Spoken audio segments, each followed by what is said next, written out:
성도님들에게 가득하셨으리라 믿습니다. 우리가 살아가는 이 삶에는 참 많은 신비들이 있는데 그 중에 하나는 역설적 상황, 역설적 신비라고 말할 수 있을 것 같습니다. 무슨 얘기냐면은 고통 가운데 환희가 있고 상실감 속에 새로운 만남이 있고 절망 속에 희망의 씨앗이 있다라는 것입니다. 또한 그러한 삶의 신비 가운데 아주 큰 것 하나가 있는데 그것이 바로 마음의 상처라는 것입니다. 역설적이기도 하지만 그 상처가 우리에게 힘이 될 때도 있고 우리를 건강하게 만들 수 있다라는 것입니다. 그런데 많은 사람들이 자신의 상처를 들여다보는 일, 그리 쉬운 일은 아닙니다.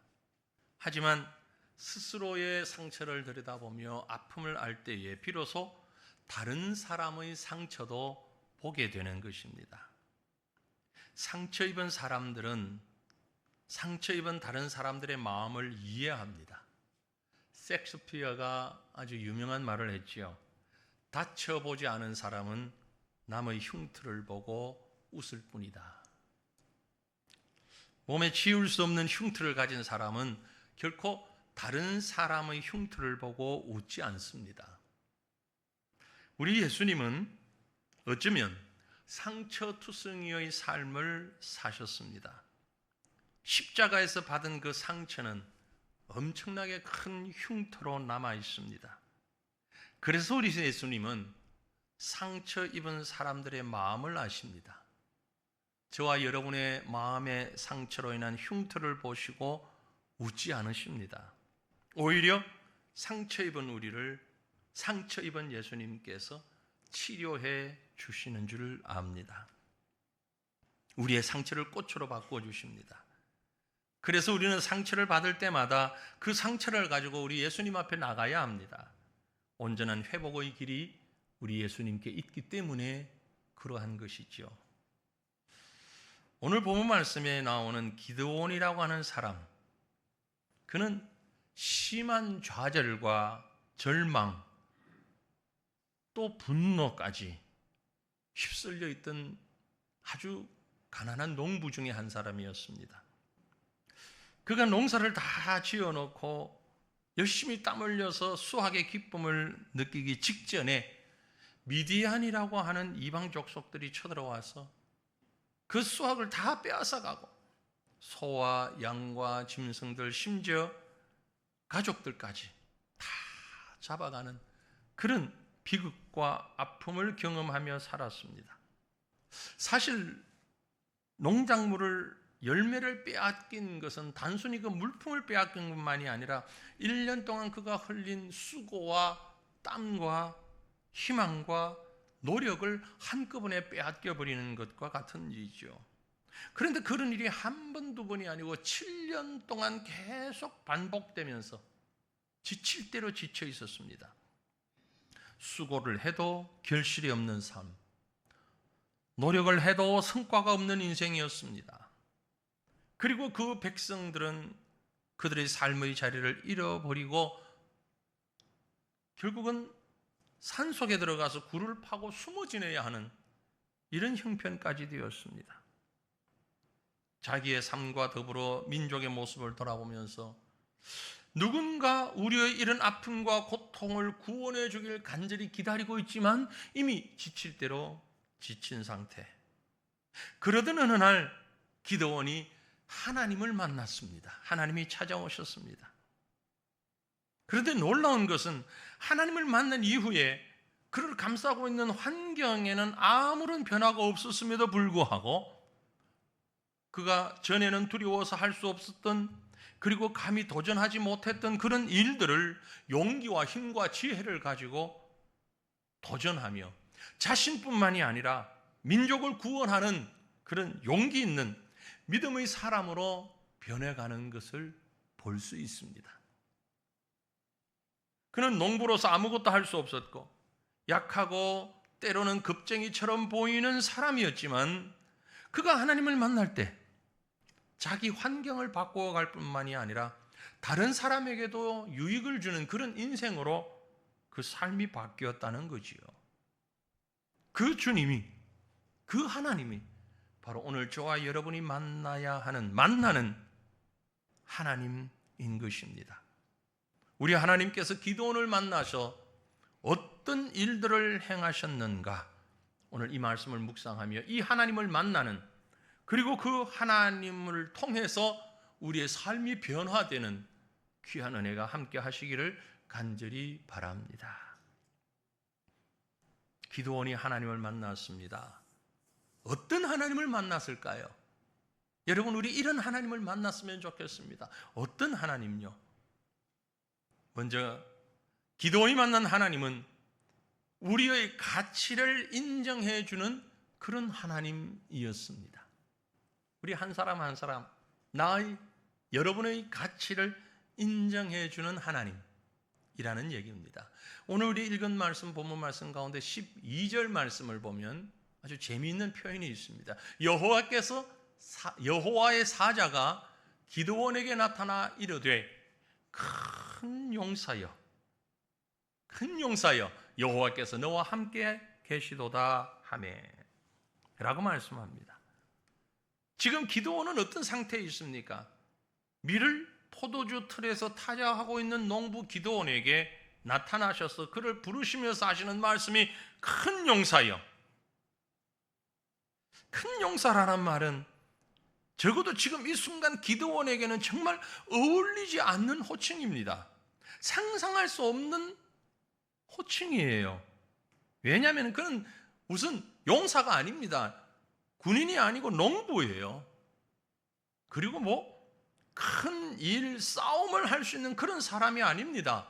그는 지금 두려워 떨며 겁이 나서 숨어서 곡식을 찢고 있는 촌부에 불과한 자입니다. 어디서 뭘 하고 있었는가 하니 바로 앞에 11절에 이렇게 기록합니다. 여호와의 사자가 아비에셀 사람 요아스에게 속한 오브라에 이르러 상수리 나무 아래에 앉으니라. 마침 요아스의 아들 기드온이 미디안 사람에게 알리지 아니하려 하여 밀을 포도주 틀에서 타작하더니. 저도 여러분도 별로 농사에 대한 지식이 없을 수 있습니다만은 가장 기본적으로 생각해 보세요. 밀을 타작하려고 하면 넓은 곳이 좋겠습니까? 좁은 곳이 좋겠습니까? 밀 잘 모르면 보리 타작할 때 넓은 마당이 필요합니까? 좁은 공간이 필요합니까? 넓은 데 가야죠. 타작하면 어떻게 되죠? 먼지가 많이 일어날 것 아니에요. 그런데 지금 기드온은 미디안 사람의 눈을 피해서 미디안 사람에게 알리지 아니하려. 왜? 드러나면 다 뺏겨버리니까. 밀을 어디서 타작을 한다고요? 포도주 틀에서 타작을 한다. 당시 포도주 틀은 땅에 구멍을 파고 거기에 큰 나무통 같은 것을 묻어서 만든 그런 것으로. 적어도 기드온은 지금 미디안 사람들에게 들키지 않으려는 얄팍한 꾀를 쓰고 있는 겁니다. 그 모양을 한번 상상해 보세요. 조그마한 공간에서 그것도 땅을 파고 들어가서 먼지를 뒤집어 쓰면서 타작을 하다 보면 눈만 빠끔하게 남겠죠. 한마디로 졸장부의 모습입니까? 큰 용사의 모습입니까? 그 모습은. 그런데 하나님은 그 기드온을 찾아오셔서 부르시기를 큰 용사라고 부르십니다. 하나님의 이런 부르심을 기드온 자신도 아마 이해되지 않았을 거예요. 그래서 여러분 성경 보시면 그 다음에 13절에 이어서 그가 말하기를 나는 아닙니다. 나에게 해당되는 말 아닙니다. 큰 용사가 나에게는 가당치도 않습니다. 나는 실패한 사람이요. 내 앞의 문제를 해결하지 못해서 지금 산속으로 피신해 있는 사람이요. 미디안 사람들을 피해 생명을 연명하는 정말 연약하고 보잘것없는 사람입니다. 난 용사 아닙니다. 더군다나 큰 용사도 아닙니다. 변명하고 있는 게 13절 내용이잖아요. 그리고 15절에 가보면 기드온이 그에게 대답하되 오 주여, 내가 무엇으로 이스라엘을 구원하리까? 보소서, 나의 집은 므낫세 중에 극히 약하고 나는 내 아버지 집에서도 가장 작은 자입니다. 무슨 말이에요? 하나님, 내 출신 배경 좀 보세요. 내가 살아온 행적, 가지고 있는 소유와 나의 성격과 내가 할 수 있는 모든 주님 한번 보십시오. 저는 주님이 말씀하시는, 당신이 말씀하시는 그런 사람, 그런 큰 용사 아니에요. 그런 사람 아니에요. 뭐 이스라엘 구원, 아이고 전 그런 거 모릅니다. 그런 거 못합니다. 그런 얘기예요. 그런데 주님은 그런 기도원을 찾아오셔서 지금 큰 용사여 라고 부르셨습니다. 하나님 실수하신 겁니까? 아닙니다. 이것은 기도원 속에 있는 그의 진정한 가슴에 있는 가치를 인정해 주시는 하나님의 음성인 겁니다. 왜 하나님이 그를 큰 용사로 부르셨을까? 이유는 기도원에게 있는 인간적인 능력이나 조건 때문이 아닙니다. 말씀하고 있는 대로 하나님이 함께 하셨기 때문입니다. 하나님이 함께 하실 것이기 때문에 그는 큰 용사인 것입니다. 기도원이 큰 용사가 아니라 하나님이 크신 분이고 하나님이 기도원과 함께 하실 것이기 때문에 하나님은 그를 큰 용사여라고 부르신 것이죠. 여기 큰 용사여라고 하는 단어는 히브리어로 깃보르 헤하일이라는 말인데, 능력 있는 용사, 곧 무슨 일이든 맡기만 주면 감당할 만한 능력이 탁월한 사람이라는 뜻이에요. 잠깐 신약으로 눈을 돌려볼까요? 예수님께서 베드로를 만나서 베드로를 보고 뭐라고 말씀하셨습니까? 요한복음 1장 42절 보면 예수께서 보시고 이르시되 내가 요한의 아들 시몬이니 장차 게바라 하리라 하시니, 게바는 번역하면 베드로다. 원래는 이름이 시몬인데 그 시몬을 예수님께서 게바, 즉 베드로라고 말했습니다. 베드로, 게바 무슨 뜻이죠? 바위 혹은 반석, 그런 뜻이에요. 베드로를 아는 사람들이라면은 웃었을 거예요. 아주 하하, 이야, 박수 치며 웃었을 겁니다. 왜요? 베드로를 아는 사람, 베드로가 어떤 사람입니까? 충동적이고 얼마나 변화가 심한지 상황에 따라서 마음이 이랬다 저랬다. 베드로한테는 도무지 평안이라는, 안정감이라는 건 느낄 수가 없는 그런 인물이었거든요. 그런데 주님께서는 베드로에게 너는 반석이라, 내 반석 위에 교회를 세우리라. 와, 예수님 웃긴다, 정말 재미있다. 그럴 수밖에 없는 반응입니다. 그런데 주님께서 이상한 말씀을 하시는 것이 아닙니다. 그 충동적인 베드로에게 그의 진정한 가치 속에 하나님 안에서 새롭게 거듭나며 흔들리지 아니하는 복음의 바위처럼 반석처럼 든든하게 설 베드로의 모습을 인정해 주신 것이에요. 하나님이 함께하는 베드로, 하나님이 함께하는 기도원, 동일한 하나님께서 오늘 저와 여러분을 향하여서 말씀하십니다. 우리가 어떤 일에 성공했는지, 어떤 칭찬을 사람들로부터 받고 있는지, 어떤 많은 것들을 소유했는지, 이것 가지고 주님이 우리를 평가하지 않으십니다. 주님은 그런 것과는 상관없다, 실패해도 좋다, 우리는 죄를 계속해서 범하는 죄인인 것도 주님이 아십니다. 우리가 연약해서 넘어지고 쓰러지는 존재라는 것도 아십니다. 그럼에도 불구하고 주님께서 오늘 우리에게 말씀하시는 것은 원래 내가 창조한 너의 모습, 약한 사람, 실패하는 사람, 못난 사람이 아니라 큰 용사로 우리에게 말씀하십니다. 내가 너와 함께 할 것이기 때문에, 주님이 함께 하시는 우리의 가치, 우리의 능력을 주님께서 바라보시면서 우리를 부르신다는 사실입니다. 여러분, 지금 저와 여러분이 하나님 앞에서 얼마나 대단한 모습을 내어놓을 수 있습니까? 내가 봐도, 옆에 사람들이 봐도 내 모습은 별로 그렇게 대단한 모습, 아니 대단하기는커녕 부끄럽기 짝이 없는 모습 아닙니까? 사도 바울은 보면, 바울은 인생에 있어서 힘이 있어야 사는 줄 알았습니다. 그런 로마의 시민권이라는 엄청난 파워를 가지고 있는 사람이었습니다. 당시 로마의 시민권은 지금 우리가 상상조차 할 수 없는 엄청난 법적, 경제적 모든 면에서 우월한 제도요 힘이었습니다. 바울은 자신이 자신이 가진 돈에서, 자신이 가진 권력에서 모든 능력이 나오는 줄 알았습니다. 자신의 지식에서 이 세상을 살아갈 힘이 나오는 줄 알았습니다. 하지만 그는 하나님과 바른 관계 속에서 하나님 안에 있을 때만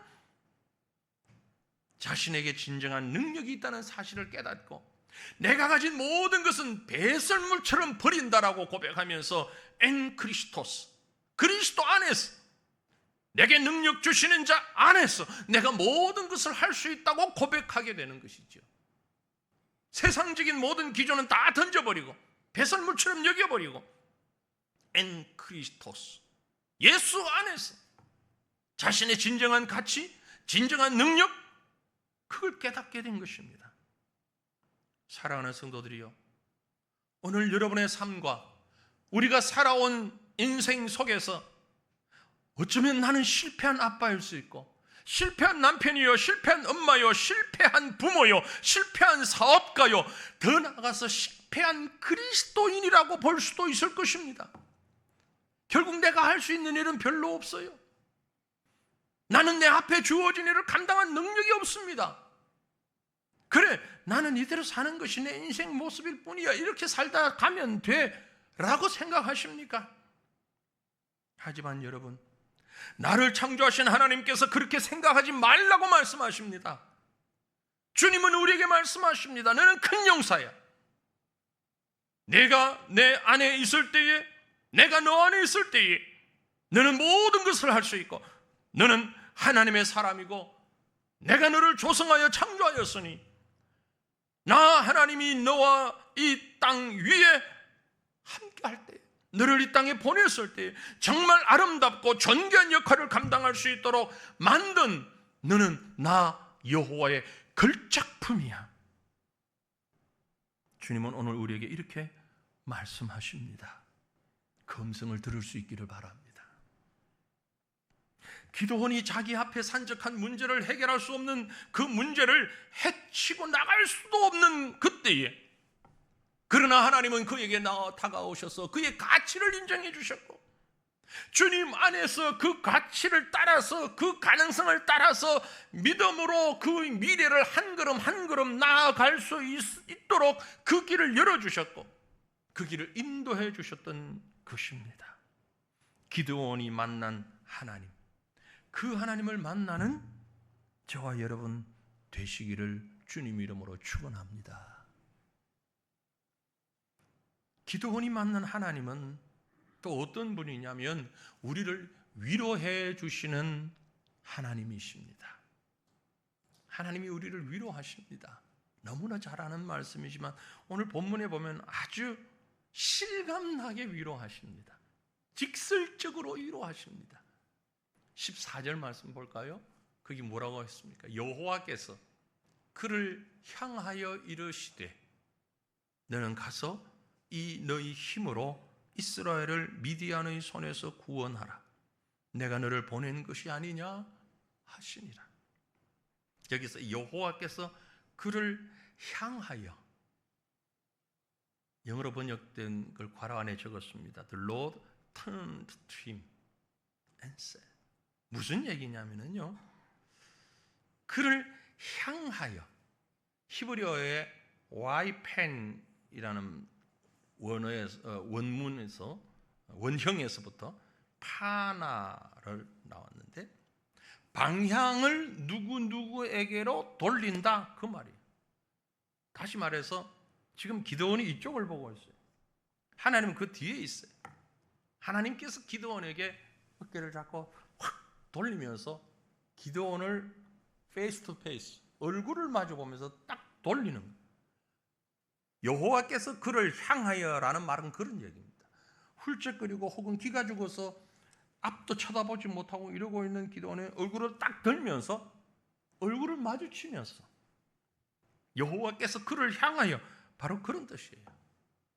바로 앞에 13절에 아까 우리가 있는 말씀을 보았는데, 하나님, 주님, 정말 저는 아무것도 못해요. 아무것도 못해요. 절규하고 있는 그를 향하여서, 하나님이 정말 하나님이시고 살아계신다면 우리 열조를 애굽에서부터 노예되었던 곳에서 구원해 주신 그런 기적과 능력의 하나님이라면, 하나님, 우리 백성이 지금은 왜 이렇게 고통 가운데 있는데 하나님 뭐 하고 계십니까? 하나님 어디 가셨어요? 하나님 우리를 왜 버려두십니까? 울부짖고 있는 기도원을 하나님이 얼굴을 딱 들면서 얼굴과 얼굴을 마주보면서 하는 말씀이, 너는 가서 이 너의 힘으로 이스라엘을 미디안의 손에서 구원하라. 내가 너를 보낸다. 말씀하시는 거예요. 기드온의 불평은 가벼운 불평이 아니었습니다. 말씀드린 대로 땀 흘려 수확한 양식과 가족과 가축들 다 빼앗기는 상황이 7년 동안 연속되고 있는 그런 상황에서 마음속에서부터 가득 차 있는 상처와 아픔과 울분과 분노, 그 가득한 기드온을 하나님께서 턴해서 돌려서 기드온을 바라보시면서, 야, 걱정하지 마. 걱정하지 마. 굉장한 의미가 있습니다. 지금까지 이스라엘 백성들은 하나님께서 우리를 떠나셨다, 우리를 향해 등을 돌리시고 얼굴을 가리셨다고 생각할 수밖에 없는 상황이, 우리를 버리지 아니하시고 등을 돌리지 아니하셨더라면 어떻게 이런 고난이 7년간 연속될 수 있는가? 아니, 저 미디안 나쁜 놈들 하나님 어떻게 하지 아니하시고, 왜 원망과 불평 소리가 끊임없이 일어나고 있었을 거죠. 그러나 하나님께서는 그 모든 것을 듣고 아셨습니다. 여러분, 하나님께서 우리를 위로하실 때에 말씀하십니다. 너 마음을 다 내 앞에 토해놔라. 사람에게 토하면 그 사람을 싫어하고 멸시받게 될 수도 있지만, 주님께 토하는 것은 전혀 그렇지 않습니다. 하나님은 오히려 위로하고 격려하십니다. 하나님의 격려에는 능력이 있죠. 단순히 인간처럼 마음을 편하게 하고 공감해 주는 그런 능력 정도가 아닙니다. 하나님은 기드온에게 구체적으로 상처를 극복하기 위한 방법을 알리시고 그를 지지해 주십니다. 여호수아를 읽다가 보면은 하나님의 종 모세가 죽고 난 다음에 여호수아가 후계자가 되잖아요. 얼마나 두려웠을까요? 왜 두려울 수밖에 없는 거 아니? 여호수아는 처음부터 모세 곁에서 이 백성들과 모세의 모습을 보았잖아요. 지도자로서의 모세 앞에 백성들이 어떻게 하는지를 보았잖아요. 막 불평하고 원망하고 온갖 소리 다 하고 심지어 죽이려고까지 하고. 아니, 모세가 누굽니까? 애굽에서 이 백성을 이끌어낸 사람인데 광야에서 조금 힘든다고 백성들이 와서 모세에게 별의별 소리를 하는 걸 곁에서 여호수아는 다 지켜봤잖아요. 야, 지도자가 웬만해서 되는 게 아니로구나 아마 생각했을 거예요. 그런데 모세가 없어지고 세상을 떠나고 여호수아 자신이 바로 그 자리에 앉았습니다. 어떻게 이 백성을 내가 이끌어 갈 수 있을까? 하나님의 그 대단한 종 모세도 쩔쩔매고 힘들어하는 걸 내가 곁에서 지켜보았는데, 난 도저히 자신 없어. 더군다나 이제 우리가 가나안에 들어가려고 하면 요단강이라는 큰 강이 있는데, 그리고 그 바로 너머는 견고한 여리고 성도 있는데, 이제 저 가나안에 들어가려고 하면 전쟁도 해야 되는데 우리는 가진 게 아무것도 없으면 뭘 어떻게 해? 여러분, 여호수아의 입장에서 얼마나 두렵고 얼마나 근심되고 떨렸을까요? 밤잠을 이루질 못하는 그런 상황 아니었겠습니까? 그런데 여호수아 1장에 보면 이런 여호수아에게 주님이 나타나십니다. 하나님이 나타나셔서 말씀하십니다. 내 평생에 너를 능히 대적할 자가 없으리니 내가 모세와 함께 있었던 것 같이 너와 함께 있을 것임이라. 내가 너를 떠나지 아니하며 버리지 아니하리니 강하고 담대하라. 너는 내가 그들의 조상에게 맹세하여 그들에게 주리라 한 땅을 이 백성에게 차지하게 하리라. 야, 너무나 선명하고 너무나 힘있는 너무나 분명한 하나님의 위로 아닙니까? 여호수아에게 주셨던 위로의 말씀 중요한 세 가지가 여기 다 있습니다. 내가 너를 떠나지 아니하리라, 내가 너와 함께하리라, 내가 너를 버리지 아니하리라.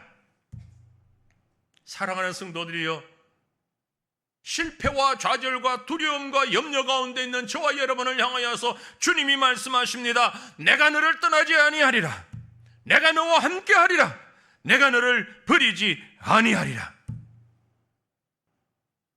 내 마음을 알아주는 사람 아무도 없다고요? 하나님이 계십니다.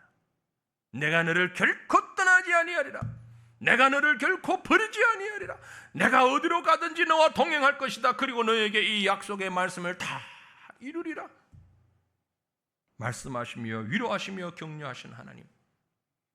사랑하는 성도들이여, 우리가 이 세상에서 붙들 수 있는 것이 무엇이 있을까요?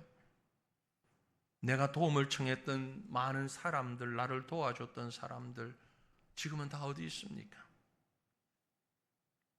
오히려 내가 그들을 걱정해야 되는 상황일 수 있죠. 세상에 의지하고 기댈 곳 없을 때 주님은 기드온에게 찾아오셨습니다. 여호수아에게 찾아오셨습니다. 여러분에게 찾아오셨습니다. 그들의 말을 들어주시고 우리의 말을 들어주시고 다시는 그들을 떠나지 아니하고 함께 하시겠다고 약속하신 하나님, 그 하나님께서 오늘 저와 여러분을 붙잡고 계시며 버리지 아니하시고 떠나지 아니하실 것이라고 말씀하십니다. 우리 모두에게는 어쩌면 말에 대한 갈증이 있습니다. 사람들이 내 말을 좀 잘 들어줬으면 좋겠다, 내 말 잘 들어줄 수 있는 사람이 있었으면 좋겠다고 생각할 수 있습니다. 단순히 시간만 내어서 들어주는 게 아니라 가슴에 맺혀있는 속상하고 복잡한 얘기를 다 들어줄 수 있는 그런 사람을 원합니다. 그런 사람 있던가요? 있던가요? 없던가요? 없습니다.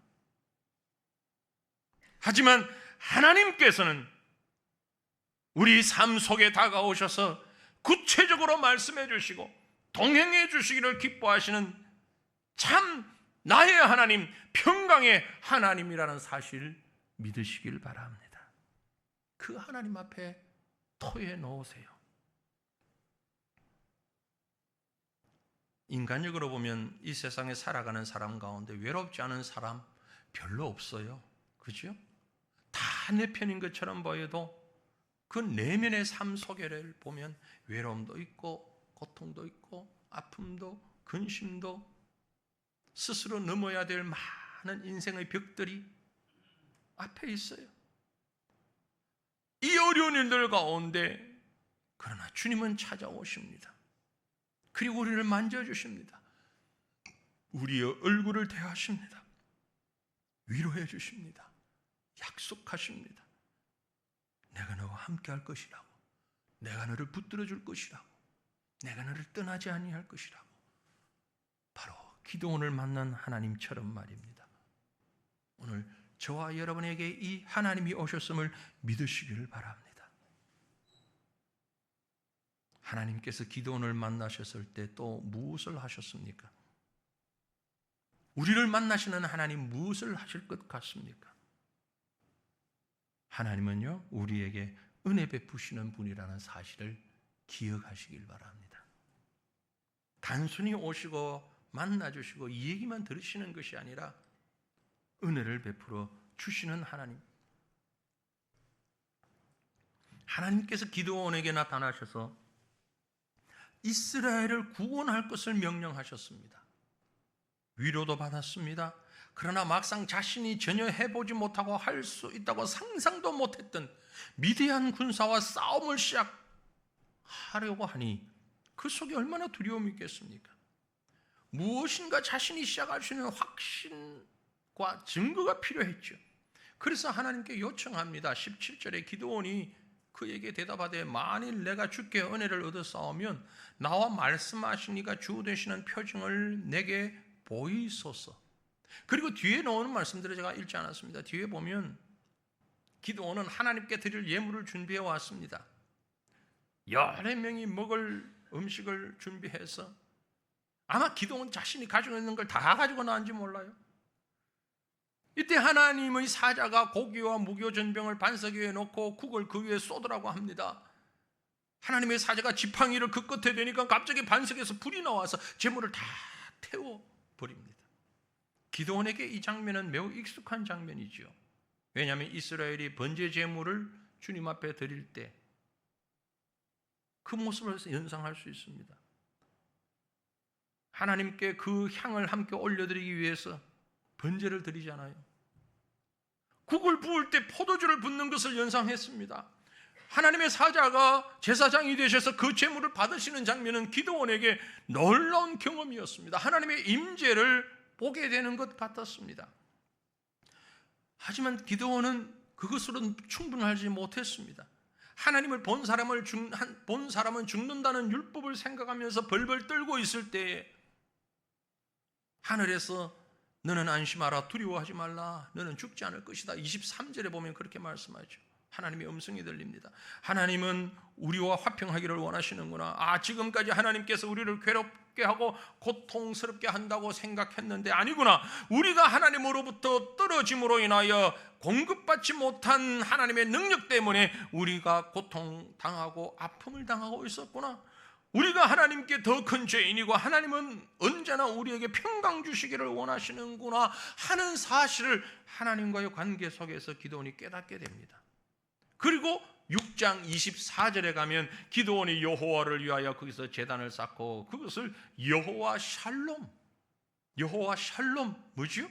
하나님과의 평강, 그것이 오늘까지 아비에셀 사람에게 속한 오보라에 있다라고 말씀하죠. 그 죄인된 자신을 찾아오셔서 친히 주님께로 돌아갈 수 있는 길을 열어주시고 회개의 제사를 마련해 주시고 그 제사를 받으시는 하나님, 그게 바로 은혜의 하나님이에요.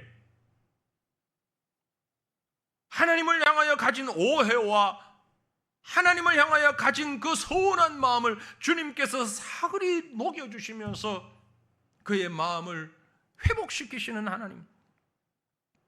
사도 바울은 이 사실을 이렇게 고백합니다. 로마서 5장 8절에 우리가 아직 죄인 되었을 때에 그리스도께서 우리를 위하여 죽으심으로 하나님께서 우리에 대한 자기의 사랑을 확증하셨느니라.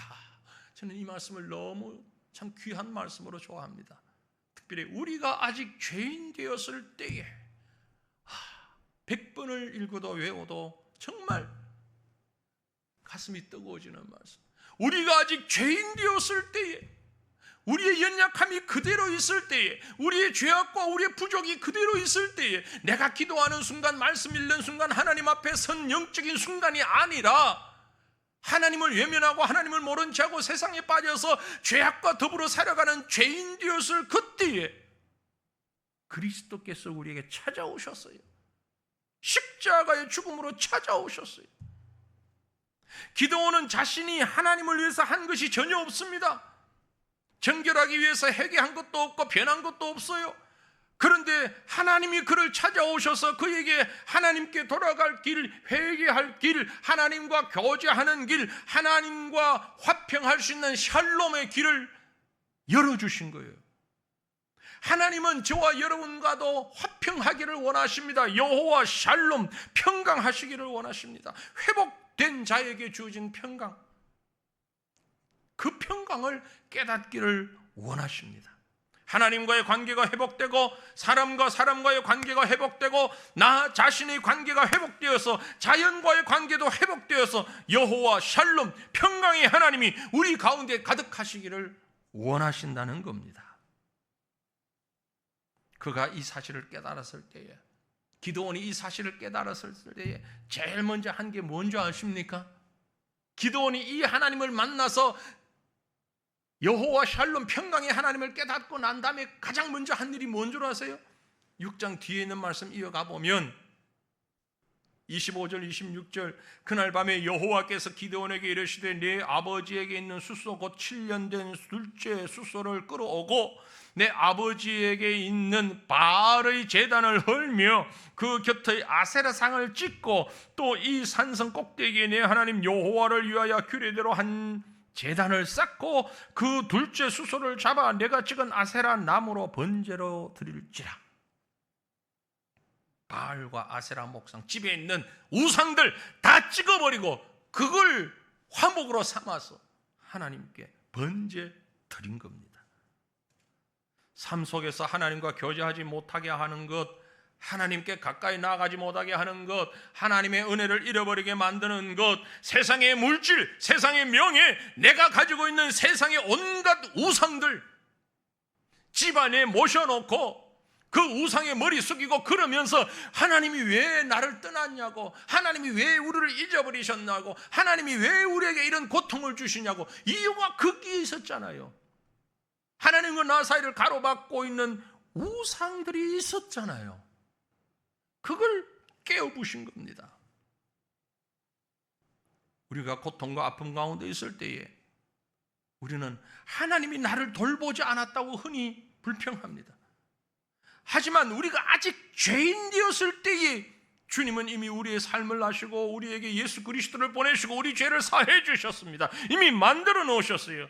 그 사실을 인정하고 그것을 믿고 따라가는 사람에게 죄 용서의 기쁨과 구원의 감격을 주시는 하나님, 그 하나님과 회복과 친교에 나눌 수 있는 길을 열어놓으셨다는 것입니다. 이게 바로 전적인 하나님의 은혜입니다.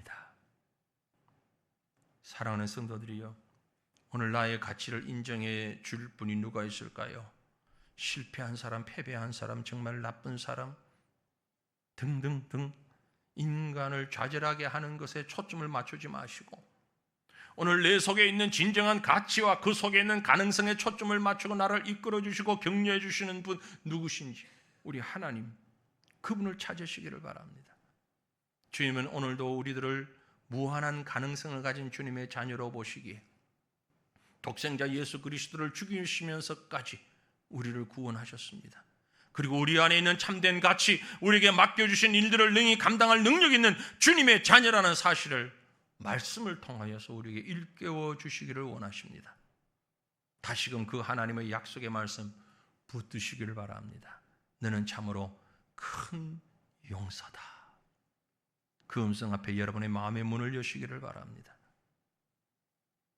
영적인 장애인 혹은 실패한 사람으로 여러분의 모습을 더 이상 보지 마시고 가능성을 가진 존재로 하나님과 평강의 관계를 유지하시기를 바랍니다. 하나님의 크고 놀라우신 은혜가 오늘 우리의 심령 가운데 가득 채워질 때 날마다 그 하나님을 만나고 그 하나님과 동행하는 믿음의 삶을 살아가는 주의 귀한 백성들 되시기를 주님의 이름으로 축원합니다. 우리 함께 기도하기를 원합니다. 말씀 생각하시면서 나의 모습을 주님 앞에 내려놓고 주님, 제가 여기 있습니다. 주님만